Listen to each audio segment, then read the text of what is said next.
Paano gumawa ng healthy cabbage patty bilang alternative sa meat?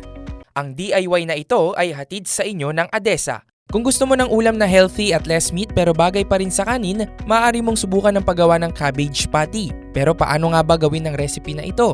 Una, maghiwa ka ng repolyo at pakuluan ito sa loob ng 10 minuto. Pagkatapos, ilagay mo ito sa strainer at iyong patuyuin. Ikalawa, mag-isa ka ng sibuyas at ihalo mo ito sa repolyo kapag golden brown na ang kulay nito. Ikatlo, idagdag mo ang iba pang mga sangkap tulad ng 3 pirasong itlog, green onions, asin, paminta bilang seasoning at 3 hanggang 4 na kutsara ng harina. Haluin mo ito hanggang sa mabuo ang mixture at iprito mo ito gamit ang iyong frying pan sa loob ng 5 to 7 minutes bawat side. Gets mo ba? Sige nga, do it yourself! Machine Snowy is here at last. Yan ang delivery bilis ni ADESA. Installment approve bilis na, 0% interest pa up to 12 months. Sa ADESA installment, kaya-kaya.